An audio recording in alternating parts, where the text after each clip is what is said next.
The champagne glass in my hand trembled, not from nerves, but from the effort of not throwing it across the room.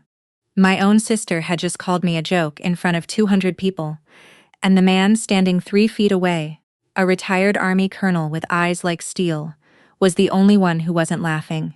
He was studying me the way a man studies something he recognizes, but can't quite place. I didn't know it yet. But in less than an hour, everything my family thought they knew about me, going to collapse in front of every person who had ever doubted me. The drive to Cedar Hollow took 4 hours, and I spent most of it in silence, watching the Virginia hills roll past the window and trying to remember the last time I'd sat in a car without a mission sign clock running in the back of my mind. Almost a year had passed since I'd been home. A year of deployments I couldn't talk about, of nights where the only thing keeping me steady was the knowledge that the people I loved were safe, oblivious, living their ordinary lives while I did work that had no name they'd ever hear. I told myself the drive home would be different this time. I told myself that showing up for Emily's wedding, my baby sister, the one I used to carry on my shoulders through the backyard sprinklers, would matter more than anything that had happened between us. I believed foolishly that 11 months of silence might have softened something.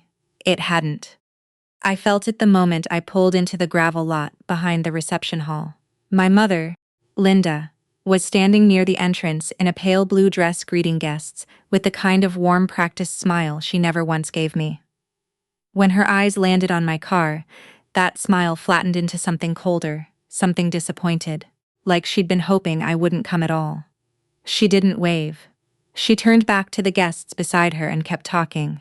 I sat there for a moment longer than I needed to, hand still on the wheel, breathing through the familiar tightness in my chest. Then I got out, smoothed down the simple navy dress I'd bought 2 days earlier, because I hadn't had time for anything nicer, and walked toward the hall like I was reporting for an assignment I already knew would be difficult. Emily found me before I found her. She was radiant in white, her hair pinned in soft curls, surrounded by bridesmaids who laughed at everything she said like it was scripture. When she saw me, her smile shifted into something performative, something aimed at the small crowd around her rather than at me. "There she is," Emily said, loud enough for the bridesmaids to hear, still dressing like she's about to inspect a parking lot. The women laughed. I smiled back, the same practice unreadable smile I used in briefings when a superior officer said something I disagreed with but wasn't in a position to correct. I had learned a long time ago that silence was a weapon nobody could take from me. Emily had always believed she was the family's crowning achievement. She was marrying Dr. Nathan Brooks, a young trauma surgeon, with kind eyes and an easy laugh, the kind of man my mother described to her friends at church, with barely concealed pride. Emily wore that pride like a crown, and next to her, I had always been the disappointment, the daughter who'd chosen a uniform over a real future, as my mother liked to say. Nobody at that wedding knew I'd spent the last 4 months on a deployment. I still couldn't discuss in detail coordinating security operations that had kept me awake for stretches of 30 hours at a time. Nobody knew about the citations in my personnel file, the recommendation letters, the promotion boards. To them, I was still the girl who stood at a gate checking identification cards. And somewhere along the way, that image had calcified into the only truth they were willing to accept. Throughout the cocktail hour, relatives I hadn't seen in years drifted toward me, with the same tired question asked with the same condescending tilt of the head. "So, you're still out there guarding that gate, sweetheart?" I smiled. Something like that. I didn't correct them. I never did. Explaining myself to people who'd already decided who I was felt like arguing with a wall. Some things weren't worth the breath, especially when half of what I did couldn't be spoken aloud, regardless of who was asking. Emily made sure to introduce me to Nathan's side of the family, with the same practice dismissal she'd perfected over the years. "This is my sister Malene," she said to a cluster of well-dressed strangers, her voice light and amused. "She just checks IDs at a base gate." Very exciting stuff. A ripple of polite laughter passed through the group. I held my glass a little tighter and let the moment pass, the way I'd let 100 moments like it pass before. I was good at that. absorbing insults without letting them show on my face. It was a skill the military had sharpened in me long before my family ever gave me a reason to need it. It was as I turned toward the bar, hoping for 2 minutes of quiet, that I saw him, an older man stepping out of a black sedan near the entrance, silver-haired, broad-shouldered, despite his age, moving with the unmistakable discipline of someone who'd spent decades in uniform. Something about his posture, the measured way he scanned the crowd, made my pulse steady, rather than quicken, and old familiar recognition settling low in my chest. He looked toward me and he stopped walking. For just a moment, something flickered across his face, something between disbelief and memory trying to surface. Then, as quickly as it appeared, he composed himself and continued toward the hall. Though his eyes lingered on me a second longer than a stranger's should have, I didn't know his name yet. I didn't know he was the groom's father. I only knew with the same instinct that had kept me alive more times than I could count that something about this wedding was about to change. The pre-ceremony reception was held in a glass-walled pavilion overlooking the vineyard. String lights already glowing faintly against the fading afternoon sun, round tables draped in ivory linen surrounded a small dance floor, and somewhere a string quartet was tuning up. Unaware that the real performance of the evening was about to happen without music, I found a seat near the back close enough to the exit. That old instinct in me could still map the room without thinking about it, a habit I'd never managed to shake. Even at family functions. Emily was seated at the head table with Nathan glowing under the string lights, lifting a glass of champagne as the room quieted for her toast. She looked radiant. She always did in moments like this, moments built for her. "I just want to say," Emily began, her voice carrying easily across the pavilion, "how lucky I am to be marrying someone who actually did something with his life." A ripple of laughter, warm and encouraging. She let it settle before continuing, her eyes finding me across the room with a glint I recognized too well. Not like my sister here, who just stands at a gate checking IDs all day. The laughter that followed was louder this time, more careless. A few guests glanced toward me with the kind of amused pity people reserve for family members they've already written off.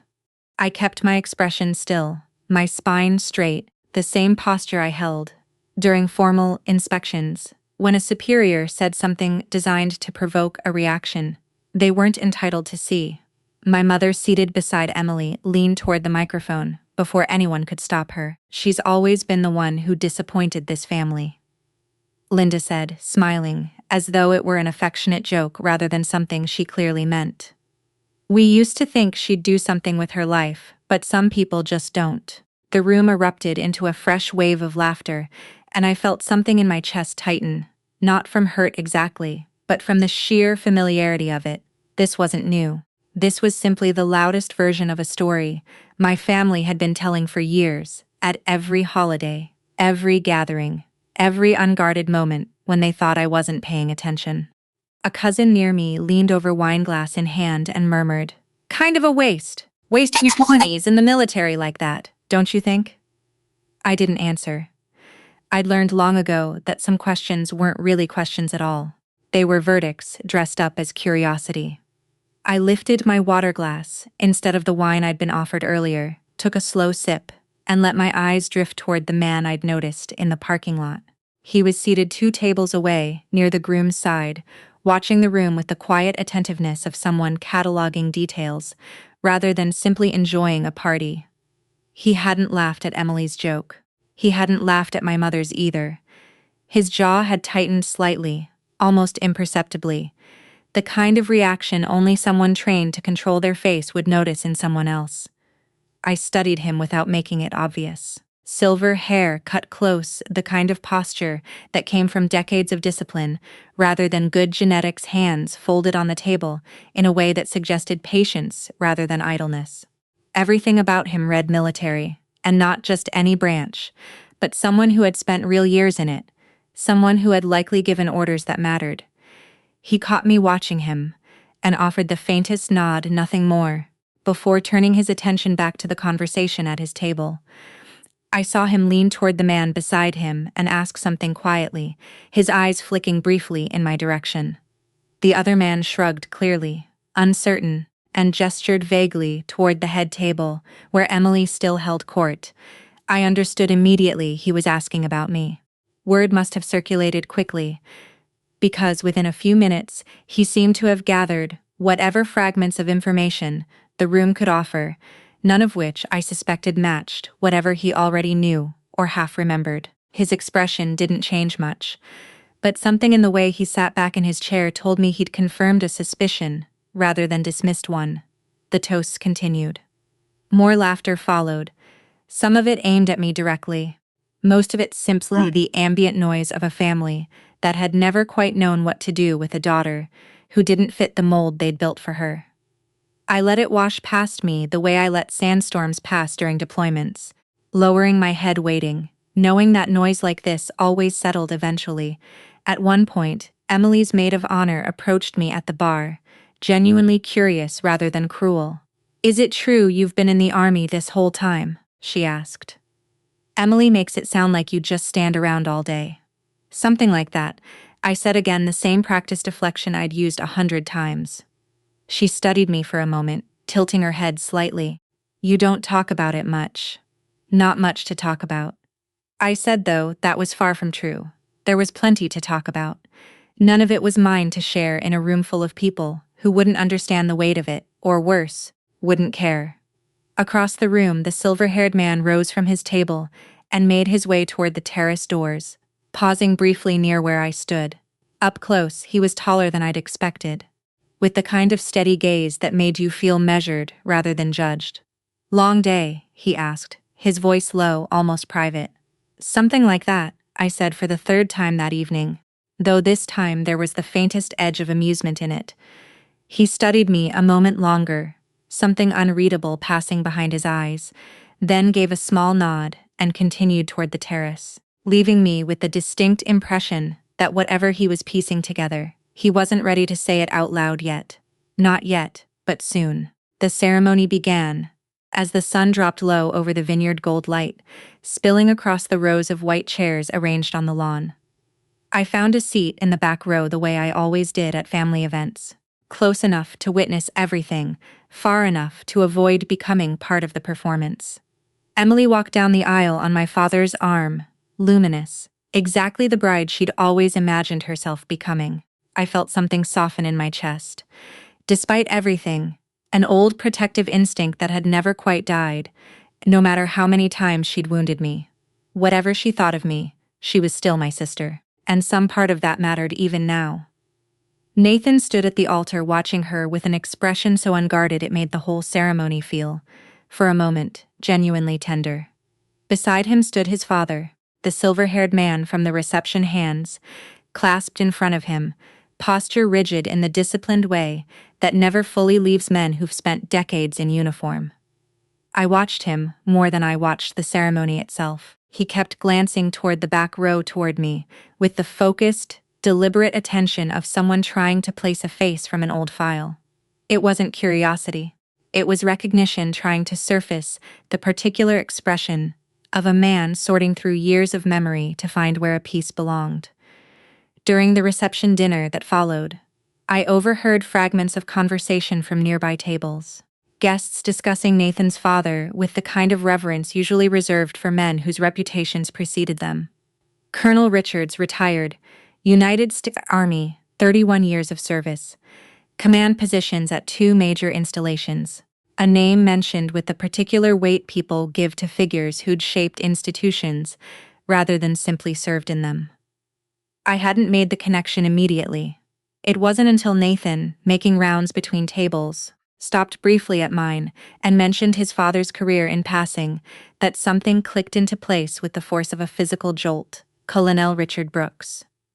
I knew that name, not from casual conversation, not from newspaper clippings, but from the kind of institutional memory that lived in personnel files and promotion boards, the kind of memory that mattered in rooms most people never entered.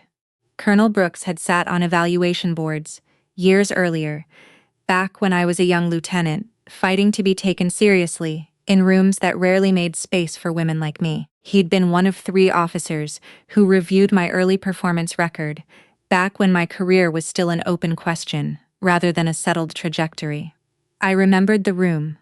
I remembered the long table, the fluorescent lighting, the particular tension of standing before men who held your future in a folder they hadn't yet decided how to close.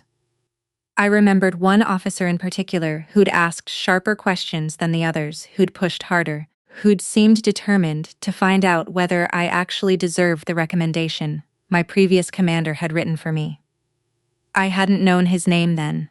Officers on those boards rarely introduced themselves personally, and junior officers rarely had reason to remember faces beyond the immediate discomfort of being evaluated. But something about his bearing, now, the particular set of his jaw, the way he asked questions like he already suspected the answer, and simply wanted confirmation, matched a memory buried deep enough that I'd nearly forgotten it existed. He remembered me. That much was becoming clear, with every glance he sent my way throughout the dinner glances that had shifted from curious to something closer to certainty. I watched him lean toward Nathan at one point, murmuring something too quiet for me to hear. Nathan's eyebrows rose slightly, and he glanced toward me with new interest, though he said nothing, simply nodded and returned to his conversation with Emily. Colonel Brooks didn't approach me directly. Not yet. He seemed to be waiting for something, some internal calculation about timing that I recognized, because I did the same thing in my own work. There was a discipline to restraint, a strategic patience that came, understanding that information delivered at the wrong moment lost its power entirely. I finished my dinner in relative quiet, fielding a few more comments from relatives about my supposed gate duty, absorbing them with the same practiced neutrality I'd maintained all evening. My mother made a point of steering conversations away from me whenever possible, as though my presence alone might embarrass her further in front of Nathan's more accomplished family. As dessert was served, I caught Colonel Brooks watching me again from across the room, and this time he didn't look away when our eyes met. Instead, something in his expression shifted, a kind of quiet resolve settling over his features, the look of a man who had made a decision and simply hadn't announced it yet. I didn't know what he was planning. I only knew that whatever memory he'd been sorting through all evening had finally resolved itself into certainty, and that certainty was going to matter before the night was over. I thought about warning him off, quietly approaching him and asking him not to say anything, not to make a scene, not to turn my family's wedding into a referendum on my career. Some part of me still believed foolishly that peace was worth more than vindication.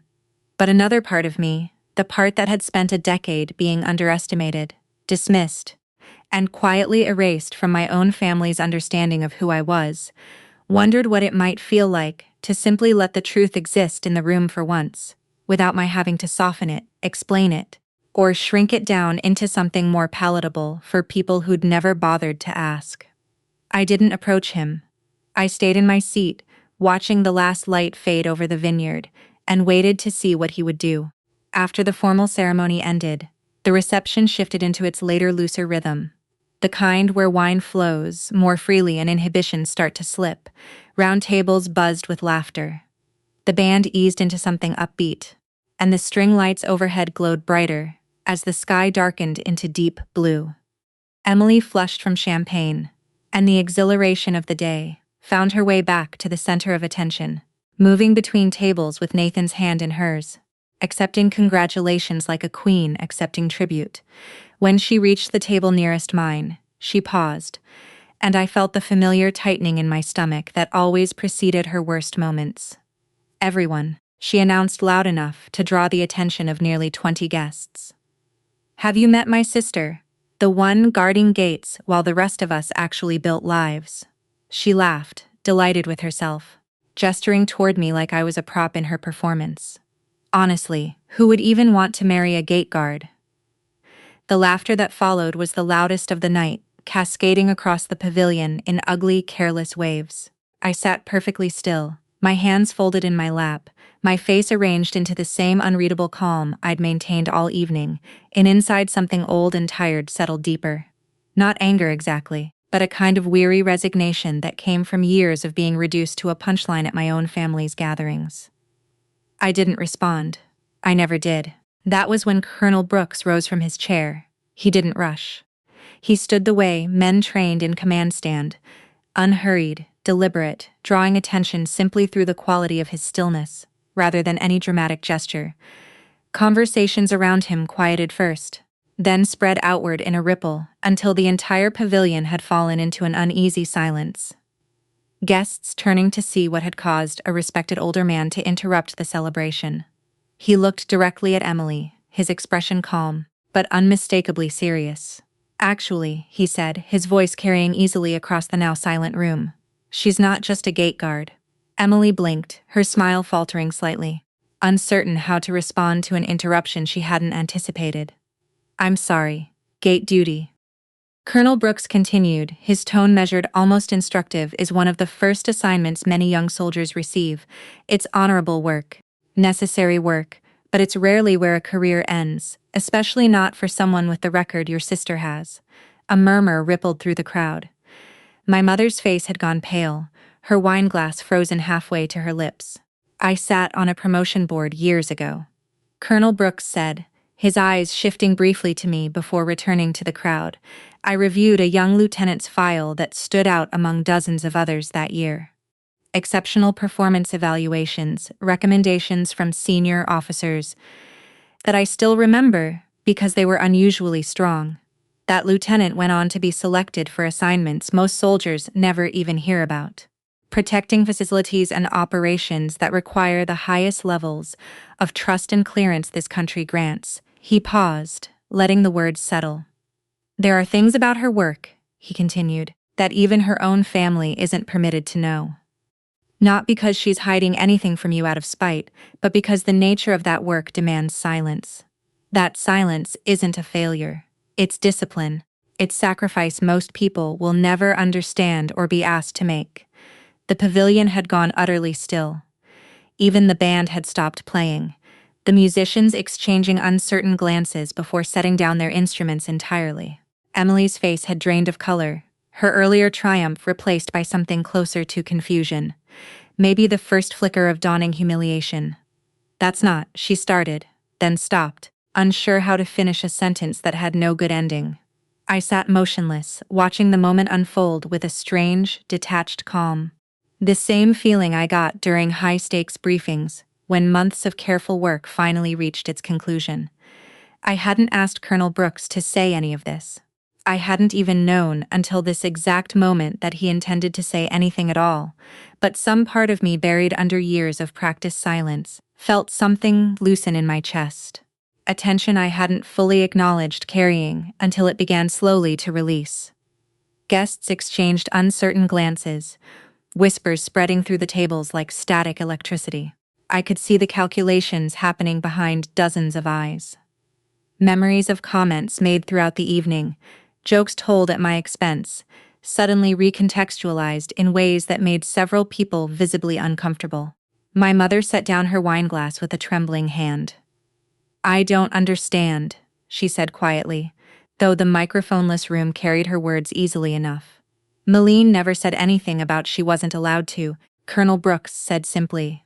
"That's how this works." He turned toward me then, and something in his expression softened the formal authority, giving way to something more personal, almost paternal. "I've wondered over the years what became of that young lieutenant," I reviewed.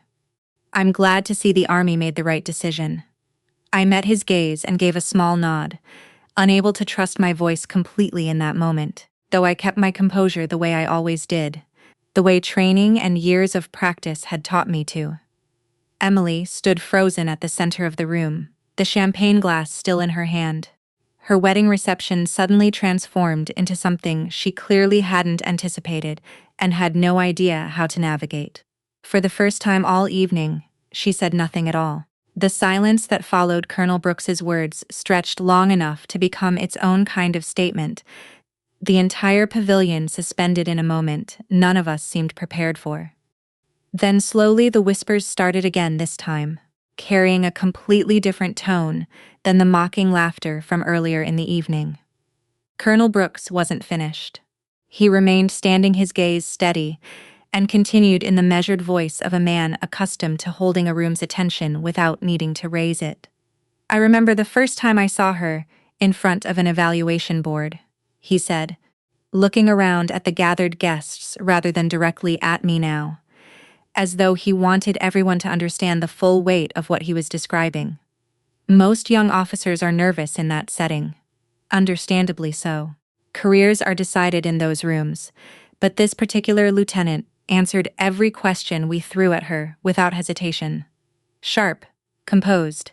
She'd clearly done the work long before she walked through that door. He paused, a faint private smile crossing his face, the kind that comes from genuine pride rather than performance. "I wrote a letter of recommendation for her file that year. It's not something I do often.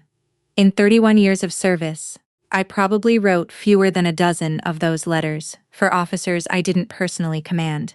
Hers was one of them." Nathan, standing beside his father with an expression somewhere between shock and quiet vindication, spoke up for the first time. "I've known about Malene for years," he said, looking toward Emily, then toward the rest of the gathered family. "My father mentioned her more than once over the years, this exceptional officer he'd evaluated. I had no idea until tonight that she was your sister." He turned to me, his voice softening. "I've respected you before I ever met you. I just didn't realize it. I felt something tighten in my throat, unexpected and unwelcome. The kind of emotion I usually kept locked down tight enough that it never had the chance to surface in public." I nodded at him, grateful, though I still didn't trust myself to speak. Emily's composure had fully cracked by now. She stood near the head table, her wedding dress suddenly looking less like a triumph and more like a costume in a play that had veered wildly off script. "This doesn't make sense," she said, her voice unsteady. "Why wouldn't you just tell us? Why let us think? Because it wasn't your business to know." I said quietly, the first full sentence I'd spoken since Colonel Brooks began talking. My voice was calm, steady, carrying easily in the hushed room despite its softness. Because explaining classified work to people who'd already decided I was a disappointment never seemed worth the effort. Because you never asked, Emily. Not once in 11 years did you ask what I actually did.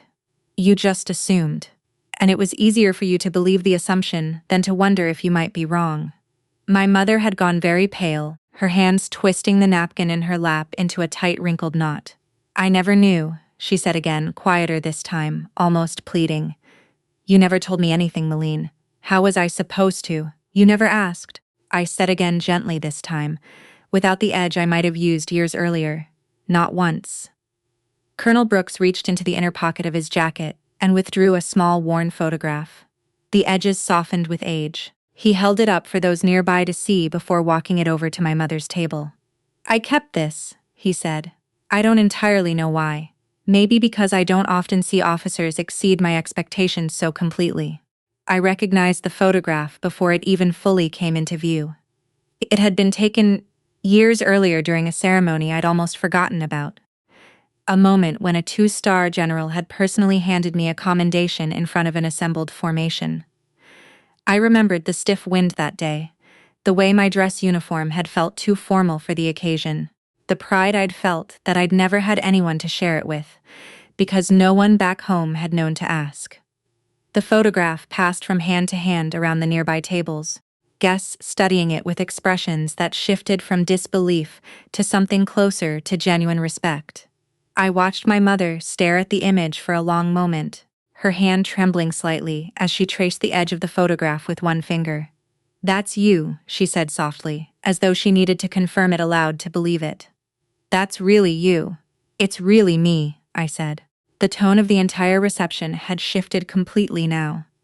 The earlier laughter and casual cruelty replaced by something quieter, more careful guests exchanging glances that suggested they were mentally replaying every dismissive comment they'd made throughout the evening, recalculating who exactly they'd been laughing at and why. Colonel Brooks returned to his seat beside his son, though his eyes lingered on me a moment longer. Something like quiet approval settled across his features. I held his gaze and offered a small, genuine smile, the first unguarded expression I'd allowed myself all night. My mother set the photograph down carefully, as though it might shatter, and folded her hands in her lap. For a long moment she didn't speak at all, her eyes fixed somewhere on the tablecloth rather than on me, the silence between us heavier than anything that had been said aloud all evening. "I don't know what to say." She finally managed, her voice smaller than I'd ever heard it. "I feel like I don't even know my own daughter." "You know exactly who I am," I said, not unkindly, though I made no effort to soften the truth of it either. "You just never wanted to look closely enough to see it." It was easier to believe I'd wasted my life than to wonder if maybe I'd built something you simply didn't understand. Emily, still standing near the center of the room in her wedding dress, had begun to cry, the kind of overwhelmed tears that came less from sadness and more from the sudden crushing weight of public humiliation.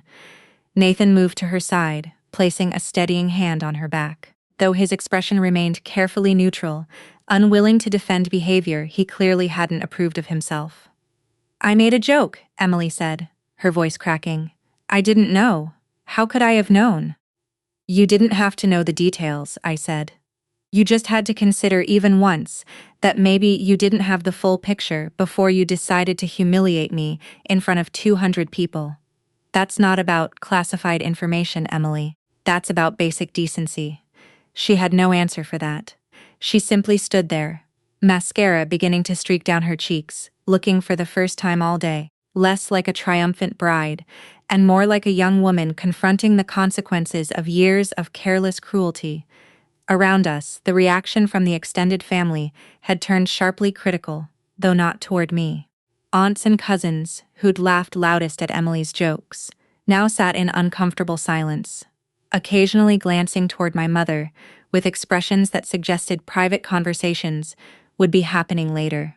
Conversations Linda clearly wasn't looking forward to. An older relative, my great-uncle Walter, who'd said little throughout the entire event, finally spoke up from a nearby table, his voice carrying the particular authority that came with age and rarely exercised opinions. "Linda," he said, shaking his head slowly, "you've spent years telling this family that Malene was the disappointment. Seems to me you owe her an apology bigger than the one you're about to give." My mother flinched visibly at the comment, though she didn't argue with it. She simply nodded, her composure fully gone, now replaced by something raw and more honest than I'd seen from her in years. "I hadn't come to this wedding looking for vindication. I want to be honest about that. Even now, even as the room around me shifted so completely in my favor, I'd come because Emily was still my sister. Because some part of me still hoped that showing up quietly without fanfare might matter more than any grand gesture ever could. I hadn't orchestrated this moment.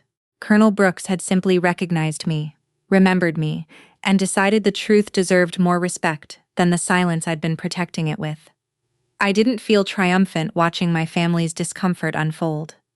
If anything, I felt a strange, quiet sadness, the recognition that it had taken a stranger's testimony to earn respect. I probably deserved simply for being their daughter, their sister, regardless of what my career actually involved. I stood from my seat and walked toward the center of the room, my heels clicking softly against the wooden dance floor, drawing every eye in the pavilion. I didn't raise my voice. I didn't need to. I'm not interested in anyone feeling guilty for the rest of tonight. Looking first at Emily, then at my mother. "This is still your wedding day, Emily. I don't want that taken from you because of something I never asked to have revealed." Colonel Brooks rose again from his seat, lifting his glass toward me with quiet, deliberate respect. "To Captain Parker," he said, his voice steady and warm, "who represents everything this family should be proud of, whether they understood it or not." The room rose almost as one, glasses lifting applause, breaking out in a wave that swept from table to table until the entire pavilion was on its feet. I stood there momentarily overwhelmed, watching people who'd mocked me hours earlier, now looking at me with something closer to reverence, and I felt the strange, complicated weight of finally being seen, not for what I'd done to earn it, but simply because someone else had finally told the truth. Emily didn't stay for the applause. She turned and walked quickly from the pavilion, her wedding dress trailing behind her across the wooden floor, disappearing through a side door before anyone could stop her. Nathan hesitated only a moment before following, casting one last apologetic glance toward me over his shoulder as he went. I understood this was still her wedding day.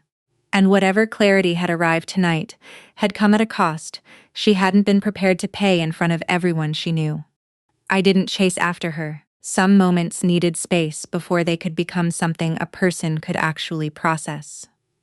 My mother remained at the table, her hands still trembling slightly, though she'd regained enough composure to speak clearly when she finally looked up at me.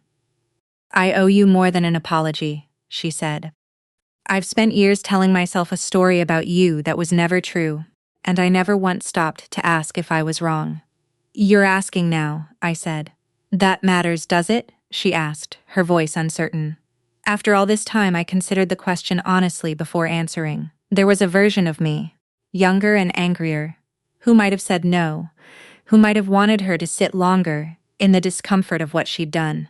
But I'd spent enough years learning the difference between justice and cruelty to know which one I actually wanted here. "It matters," I said. "It doesn't erase the years, but it matters." She reached for my hand across the table, and I let her take it. The first genuine physical affection we'd shared in longer than I could easily remember. Her grip was tighter than I expected, almost desperate, as though she were trying to make up for 11 months, 11 years in a single gesture. I spent the next hour moving through the reception more freely than I had all evening guests. Approaching me with questions, I answered carefully, offering just enough detail to satisfy their curiosity without crossing lines I wasn't permitted to cross. Most people didn't need specifics. They simply needed to understand that the dismissive story they'd been told for years had never been the whole truth, and that alone seemed to reshape how they saw me. I found Emily eventually sitting alone on a stone bench near the vineyard's edge, still in her wedding dress, mascara long since wiped away, staring out at the darkened rows of grapevines stretching toward the horizon. I sat down beside her without saying anything at first, giving her the same space I would have wanted if our positions were reversed. "I made you into a joke for years," she finally said, not looking at me. "Every family gathering, every holiday. I did it because it made me feel better about myself, and I never once considered what it cost you." "I know," I said simply. "That's not an excuse, I didn't say it was." She turned to look at me, then her eyes red-rimmed but steady. "I don't expect you to forgive me tonight, and I don't even know if I deserve it. But I want you to know I see it now, all of it, what I did and what you actually are." I thought about all the years of comments, the Gaddagard jokes repeated at every family dinner, the quiet disappointment in our mother's eyes whenever my name came up in conversation, the particular loneliness of protecting a truth that would have changed everything if I'd simply been allowed to share it. I thought about how easy it would have been to hold on to that anger, to let this moment become about punishing her rather than moving forward. "I don't need an apology to know what I've accomplished," I said. "I've always known. What I needed was for this family to stop deciding who I was without ever bothering to ask. Tonight, that finally happened. I don't need anything more than that." Emily reached over and took my hand the same way our mother had earlier, and for the first time in longer than I could remember, it felt like we were actually sisters again, rather than two women performing roles the family had assigned us years ago. "I hope your marriage is everything you want it to be," I told her, meaning it fully despite everything. "You deserve happiness, Emily, genuinely." "So do you," she said quietly. "I hope you find someone who sees you the way tonight finally let everyone else see you." Before I left the reception, Colonel Brooks found me near the entrance, extending his hand with the same formal respect he'd shown throughout the evening. "The Army needs officers like you," he said. "Don't let anyone, family or otherwise, make you feel like your service was ever something to minimize." "Thank you," I said, shaking his hand firmly, "for remembering, for saying something." "I only told the truth," he said. "You did the rest yourself years before tonight." I drove home under a wide star-scattered sky, the events of the evening settling slowly into something I could finally exhale around. I hadn't sought vindication. I hadn't orchestrated a single moment of what happened. But I'd learned something driving those dark Virginia roads that I think matters beyond just my own story. The truth doesn't need volume or anger to matter. Sometimes it just needs someone willing to say it, and the patience to wait until the moment is right. I didn't win that night by embarrassing anyone or demanding apologies.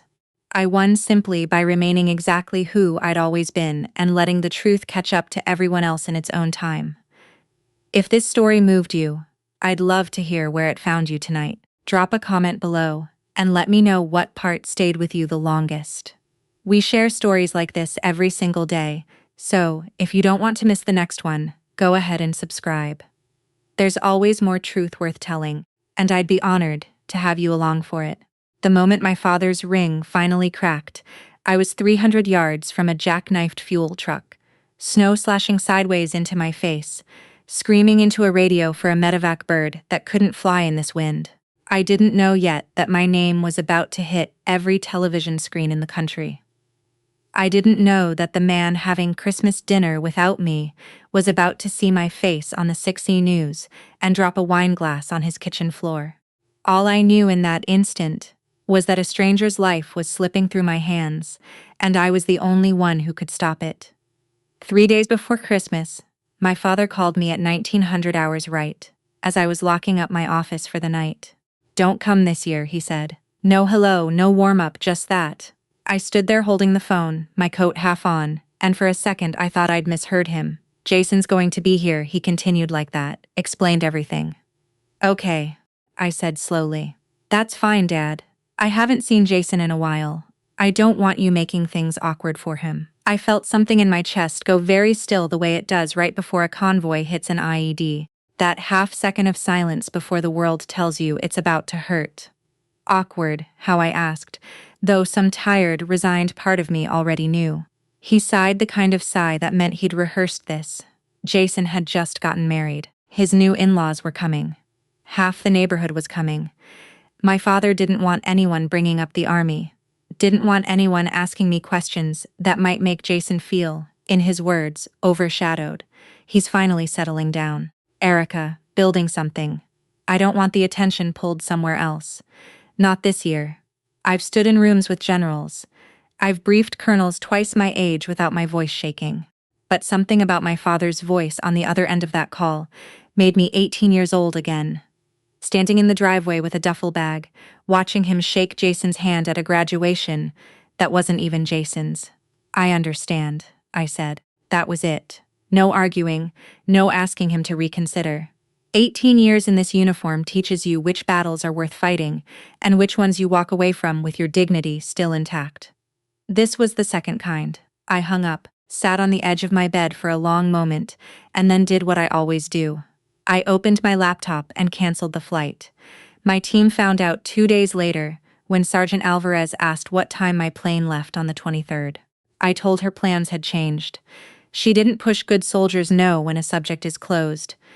But she did corner me at the motor pool an hour after that and tell me I was welcome at her sister's place for dinner. No argument accepted. I've got the duty roster to think about.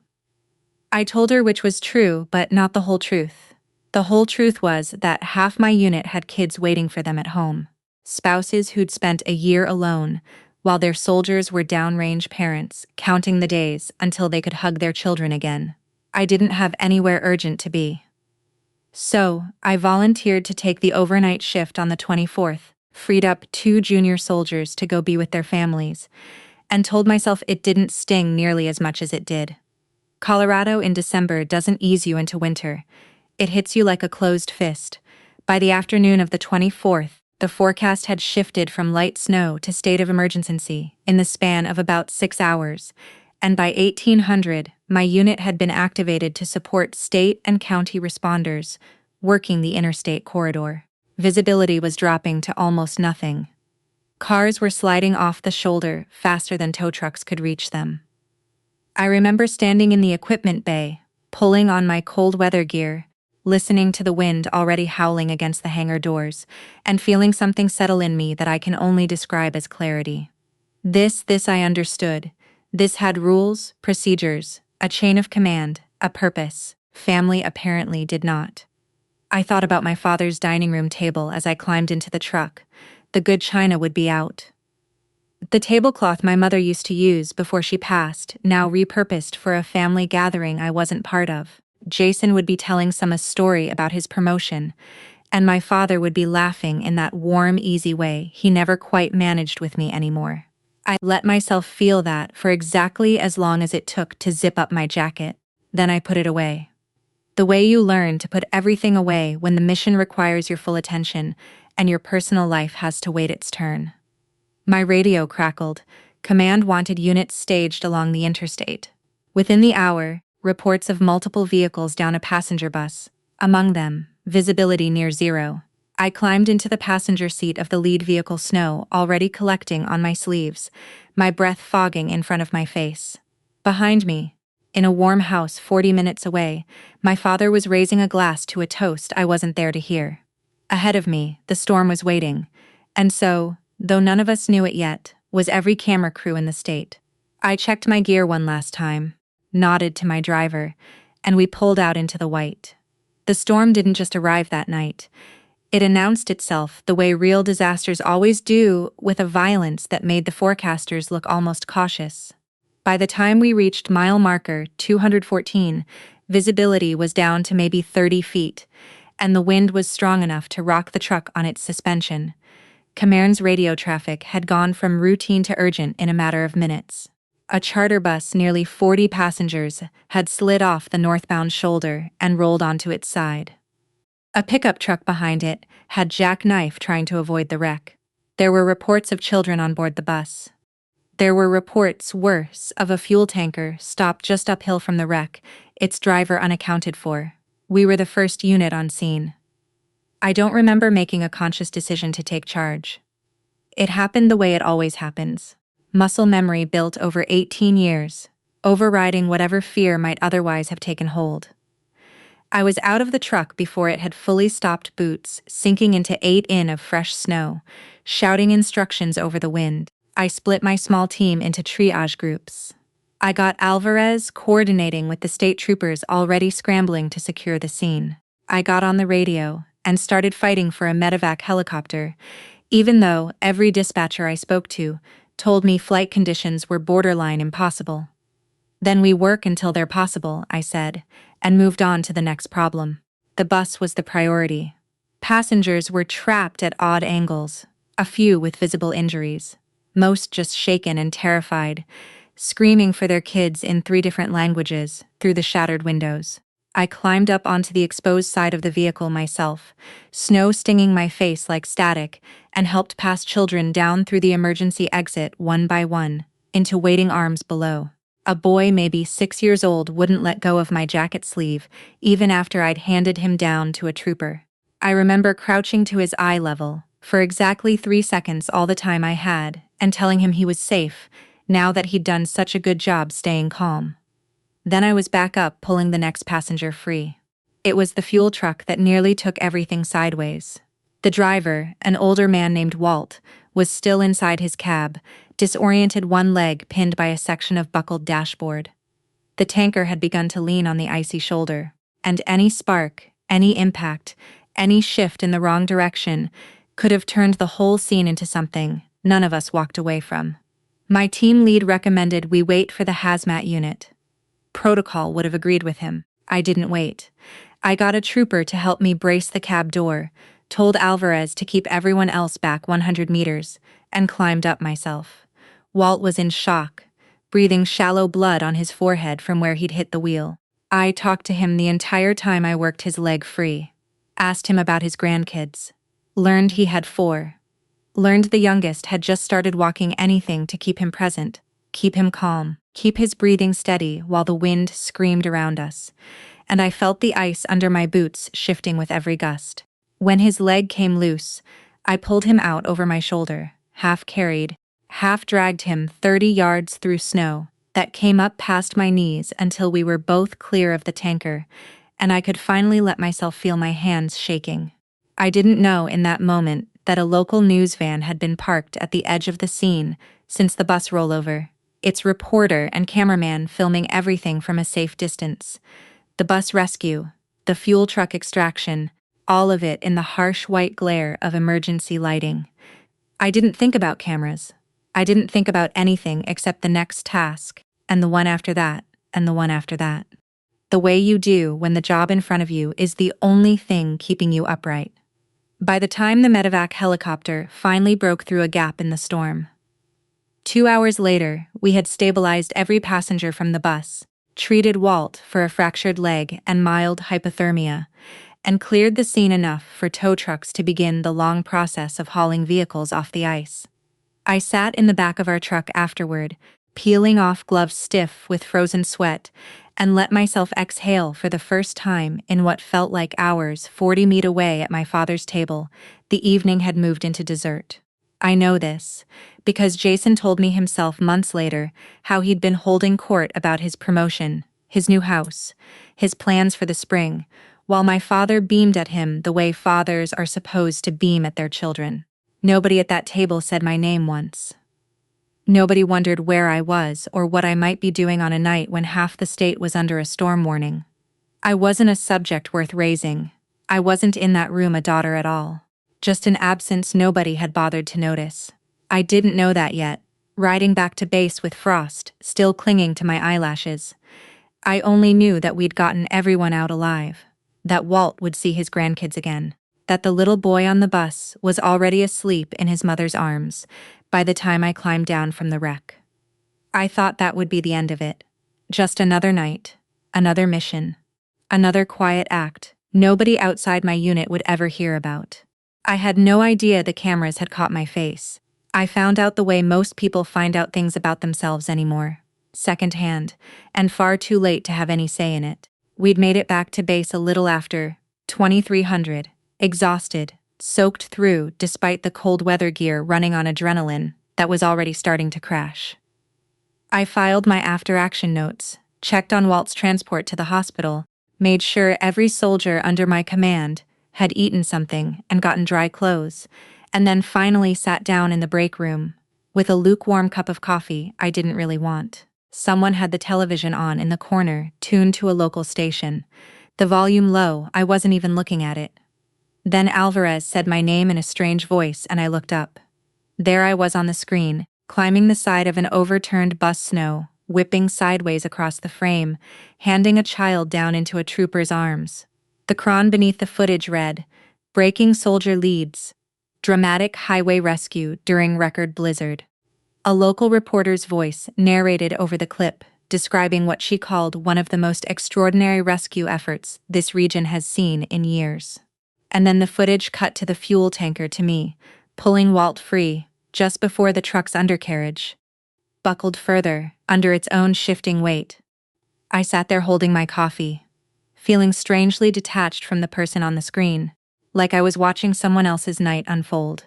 Within 20 minutes, my phone started buzzing first, slowly, then constantly.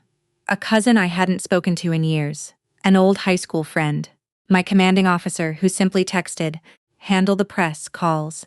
However you want, Major. You earned that." I didn't know it yet. But 40 feet away, my father's dinner had reached the coffee and pie stage when Jason, scrolling his phone at the table, went very quiet. He told me the rest of it later in pieces, because for a long time neither of us wanted to relive it in full.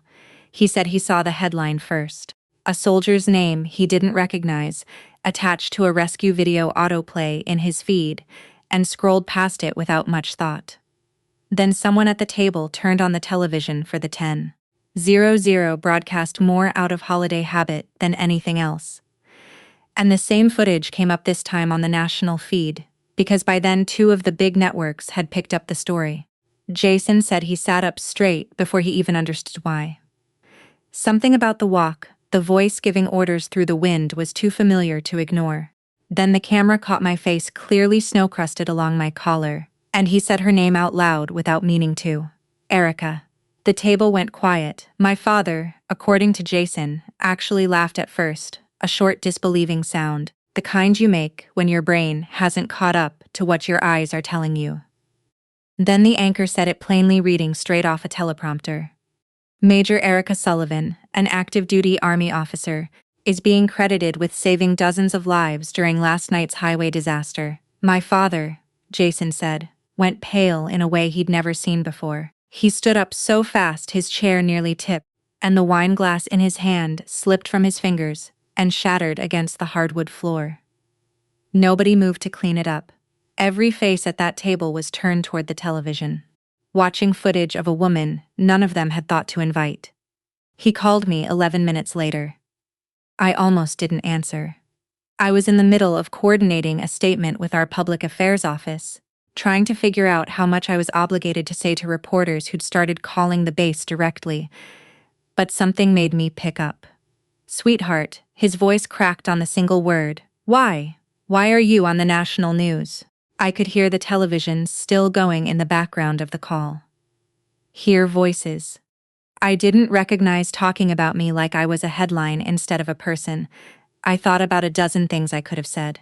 I thought about reminding him that 3 days ago, he'd told me not to come home. I thought about asking whether he'd have found out I existed at all if a camera crew hadn't happened to be parked on that stretch of interstate. I didn't say any of it. I was doing my job, Dad. I told him, keeping my voice level, the same voice I use for briefings, for casualties, for anything that requires me not to fall apart in front of an audience. I have to go. There's still work to finish here. I hung up before he could respond, not out of cruelty. I want to be clear about that even now. I hung up because I genuinely did have work to finish, soldiers, to check on a chain of command waiting on my report. But if I'm honest with myself, some small, tired part of me also wanted him to sit with that silence a little longer, wanted him to feel just once what it was like to reach for me and find the line already gone quiet. Outside, the storm had finally started to break, the wind easing into something almost gentle. I stood by the window for a moment, watching the last of the snow drift down under the security lights, and thought about how strange it was that the whole country now knew my name, before my own father had thought to ask where I'd be spending Christmas. Behind me, my phone kept buzzing on the table. I let it. The story didn't fade the way I expected it to. I'd assumed, the way you do with most local news, that it would run for a day or two and then get replaced by whatever came next. A different disaster, a different headline, the endless churn of the news cycle, moving on to someone else's worst or best night. Instead, it grew. By the 26th, the footage had been picked up by 3 national networks.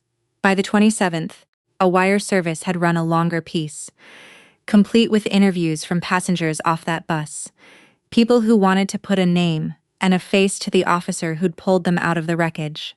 I turned down almost every interview request. Public Affairs handled most of it on my behalf, issuing a short statement crediting the whole team, the state troopers, the tow crews, the dispatchers who'd fought to get a helicopter through impossible conditions. I meant every word of it. None of what happened that night was a solo effort.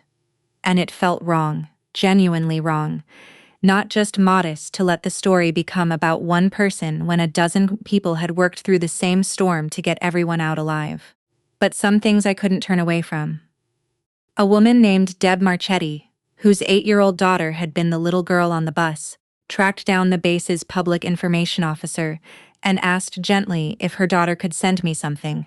A few days later, a hand-drawn card arrived at the unit mailroom, crayon on construction paper, a stick figure in a uniform standing next to a bus. "Thank you, Major Sullivan," written across the top in a careful, wobbly hand. I kept that card in my desk drawer. I still have it. Walt's family drove out to the base itself.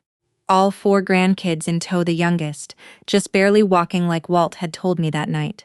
His daughter cried when she shook my hand.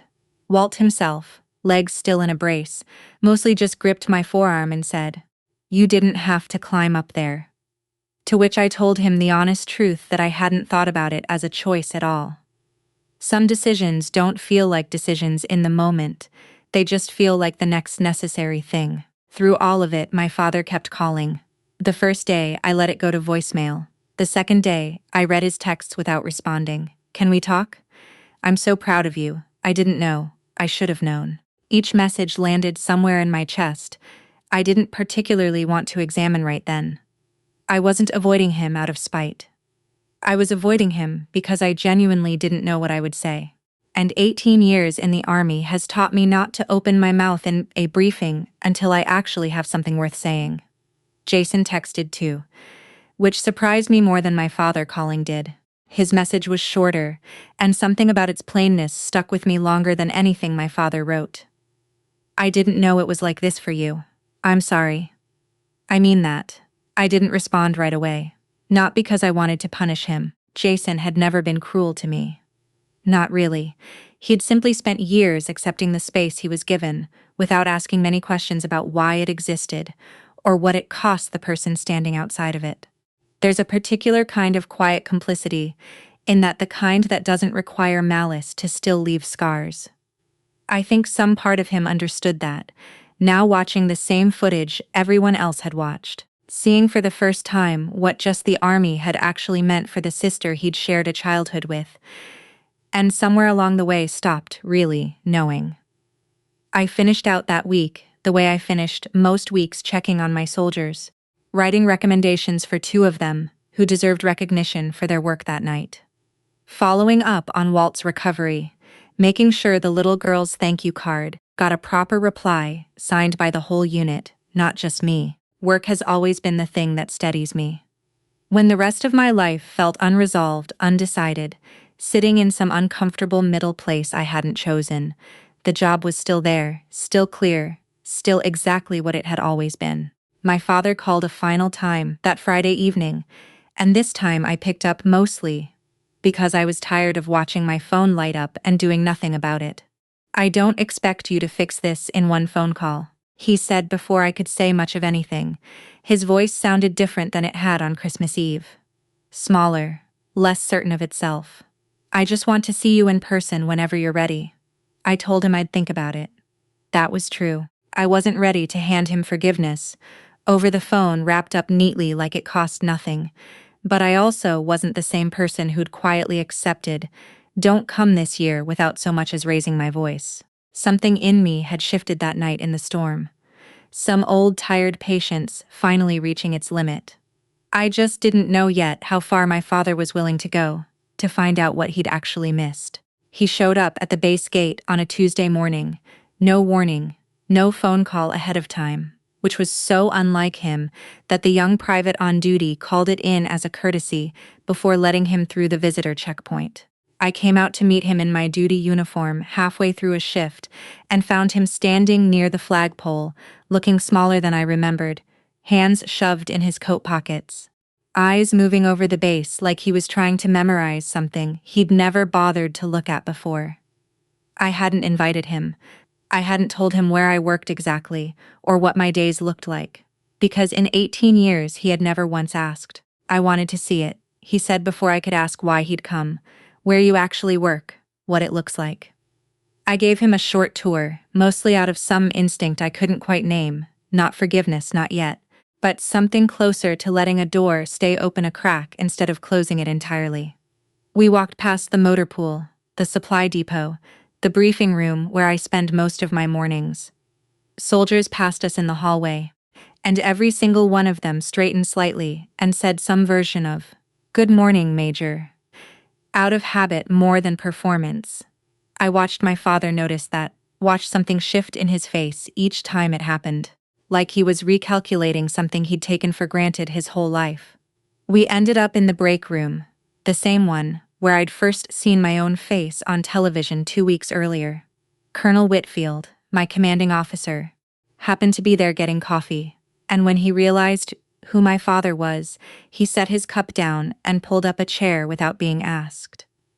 "You should know something about your daughter," he said in the plain, unhurried way career officers tend to talk. He told my father about the promotion I'd turned down 3 years earlier. A desk job in Washington, better pay, shorter hours, the kind of position most people would have taken without a second thought. I'd said no, because it would have meant leaving my unit mid-employment cycle, and I didn't believe in walking out on people halfway through something hard.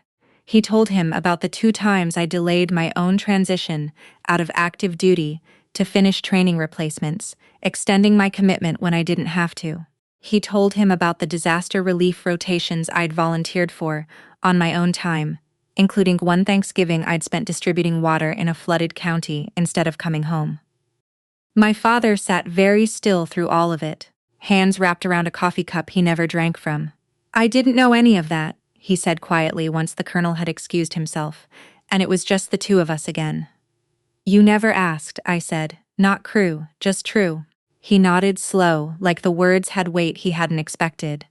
And then, almost as an afterthought, almost like he was embarrassed to bring it up at all, he mentioned my birthday gifts, how every year for the past decade, a card and something thoughtful had arrived at his house, and how he'd always assumed, because Jason usually intercepted the mail and mentioned at first, that the gifts had come from him. I went quiet for a moment, turning that over in my head. I hadn't realized he didn't know. I'd sent those packages every year without fail, a book he'd mentioned, wanting a bottle of the bourbon he liked, once a framed photograph from a trip we'd taken together before my mother passed, and I'd never once put a note inside claiming credit, because that had never been the point. I'd simply wanted him to feel remembered. It never occurred to me that somewhere along the way, the credit had quietly shifted onto someone else, and that my father had spent 10 years being grateful to the wrong child. I looked at him and understood all at once that this wasn't really about the gifts. It was about how easily I could disappear inside my own family, even while actively, deliberately trying to stay present in it. Jason came by the base that same afternoon. Having heard from my father that he was visiting, he found me alone near the vehicle bay and didn't waste time with small talk. "I knew," he said, "about the gifts. I knew they were from you, and I let him think they were from me every year. I never corrected it." He looked for the first time since I'd known him as an adult, genuinely ashamed of himself. I don't have an excuse. I liked how it made him look at me. "I didn't think about what it cost you." I didn't say anything for a moment. Some old defensive part of me wanted to let him sit in that guilt a while longer, the way I'd sat in the silence after every holiday I wasn't invited to. But another part of me, the part that had spent the last 2 weeks watching my father actually try clumsily and late to understand who I was, didn't have much appetite left for punishment. "Thank you for telling me," I said instead. "That's more than I expected." My father found us there a few minutes later, and for the first time in longer than I could remember, the three of us stood in the same place without anyone performing anything. He didn't apologize right then. I think some part of him understood that apology needed more than a hallway and an audience. But when he finally did break down quietly, unexpectedly, right there near the trucks, his shoulders shaking in a way I genuinely never witnessed from him before I found I didn't have the urge to walk away. I just stood there and let him. He asked me to dinner a month later, and this time the invitation came with none of the usual conditions. "Just us," he said over the phone. "No relatives, no neighbors. I'm not even inviting Jason unless you want him there." I told him it could just be the two of us. Some conversations don't get easier with more people in the room, and I suspected this one was going to be hard enough as it was. He cooked, which surprised me. My father has never once in my entire adult life cooked a full meal from scratch. When I arrived, the kitchen smelled like the roast chicken my mother used to make, and for a moment, standing in the doorway, I felt something catch in my throat that had nothing to do with the storm or the news cameras or any of it. It snorts. Was just the smell of a kitchen I hadn't really stood in years. We ate at the small table in the kitchen instead of the dining room where Christmas dinner had happened, which I think was deliberate. Neither of us mentioned it, but I noticed. He didn't wait long to say what he'd clearly been rehearsing. "I owe you an apology," he said, setting down his fork. "Not the kind where I explain myself until it stops sounding like an apology. Just I'm sorry. I was wrong." I waited. 18 years of debriefs have taught me the value of letting silence do some of the work. He told me about the years after he remarried, how he'd thrown himself into building a relationship with Jason. Partly because he genuinely liked him, and partly, he admitted, because it felt like something he could still get right. His first marriage to my mother had ended in loss he never fully processed. He said that somewhere in trying to build something whole, out of the pieces he had left, he'd stopped paying attention to the daughter, who didn't need convincing to love him back. "I told myself you were fine," he said, "strong, self-sufficient, that you didn't need the same things Jason did." He shook his head slowly. I think it was easier to believe that than to admit I was choosing not to look. I thought about correcting him, about explaining that strength isn't the same as not needing anyone, that sufficiency is often just what happens when a person stops expecting help and starts building the capacity to survive without it. But I didn't say that. I don't think he needed a lecture. I think he needed for once to sit in the discomfort of his own honesty, without me softening it for him. The thing that hurt the most, I said instead, choosing my words the way I'd choose them in a briefing, deliberate and unhurried, wasn't that you wanted Jason there and not me. Families make room for different people in different seasons. I could have understood that if that's all it was. He looked up at me waiting. It was that you thought I'd make things awkward just by being there. Just by being your daughter. My voice stayed even, but something in my chest had gone tight, saying it out loud finally, after weeks of carrying it quietly. You didn't say Jason needed space. You said I'd cause a problem. There's a difference. He didn't try to argue with that. I think if he had, I might have gotten up and left right then, dinner or no dinner. Instead, he just nodded slow and pained and said, "You're right. I don't have a way to make that not true. I can only tell you I understand it now, and I didn't before." We sat with that for a while. The chicken went cold between us, and neither of us seemed to care. Eventually, he asked about the war, about the deployments, about things he'd never once asked me in 18 years of service. Not out of performance, I could tell, but because he genuinely wanted to know. Now, in the same way you finally read a book everyone's been telling you to read for a decade. I told him some of it, not all of it. Some things I've never told anyone outside my unit, and I wasn't ready to hand those over that night, either. Before I left, he walked me to my car, hands in his coat pockets against the cold, and said one more thing. I don't expect this fixes anything overnight. I know that's not how this works. No, I agreed. It's not, but I'd like the chance to keep trying if you'll let me. I looked at him for a long moment, my father standing in his driveway in the same cold he'd once told me not to bring myself home into, finally asking instead of assuming. Okay, I said. We can try. It wasn't forgiveness, not fully, not yet. But it was the first honest conversation we'd had in longer than either of us wanted to admit. And driving back to base that night, I found myself thinking that maybe that was enough of a start. A year moves faster than you expect it to, especially when you spend most of it rebuilding something you thought was already lost. My father and I didn't fix everything in that one dinner. And I want to be honest about that, because I think stories like this get told too neatly sometimes. Like, an apology is a light switch instead of a long, unglamorous process. There were awkward phone calls in the months that followed. There were moments where old habits crept back in him, forgetting to ask about my work, me forgetting to give him the chance to ask. But there were also Sunday calls that became a habit instead of an obligation. A visit for my promotion ceremony, where he sat in the front row and didn't once mention Jason's name, and slowly, carefully, the outline of an actual relationship where there had only been distance before. So when December came around again, I wasn't entirely surprised when my father showed up at the base gate a second time. What surprised me was that he came without calling ahead on Christmas Eve itself and waited outside the visitor checkpoint for nearly 40 minutes until my shift ended, standing in the cold in a coat that wasn't warm enough for Colorado in December. Exactly like a man learning a year too late what it might have felt like to be waited for. I didn't want you spending tonight wondering if I'd remember, he said when I finally walked out and found him there. He handed me a small box wrapped simply, no ribbon, nothing performative about it. Inside was an old photograph, the two of us, decades younger, standing in front of the recruiting office the day I signed my enlistment papers. I remembered that day. I remembered how nervous I'd been, and how at the time I hadn't been entirely sure he was proud of the choice I was making. Looking at the photo now, I could see it in his face even then, something he apparently hadn't known how to say out loud back then, and had spent a year learning how to. On the back in his handwriting, he'd written, "You have always been my pride. It just took me too many years to find the courage to say it."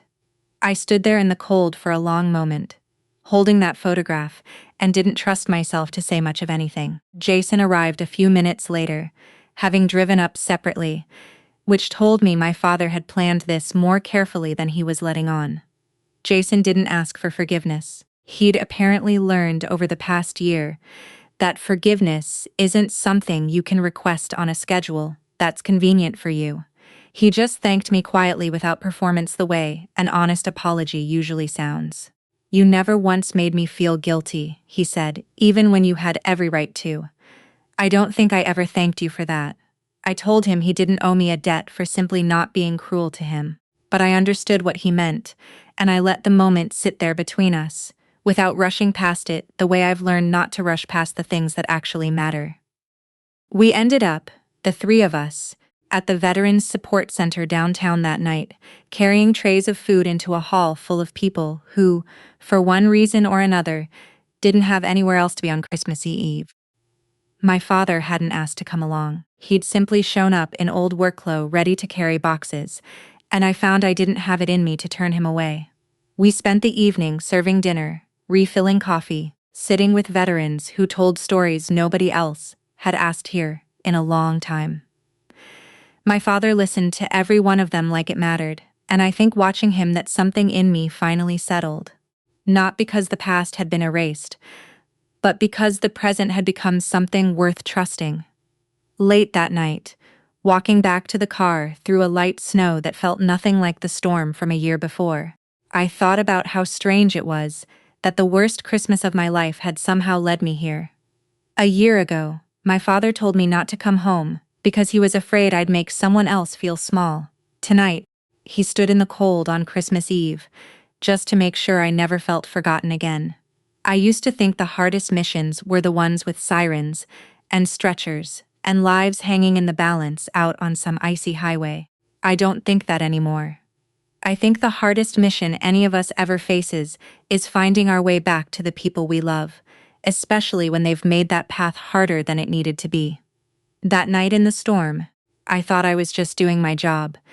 It turns out I was also finding my way back to my own family. I just didn't know it yet.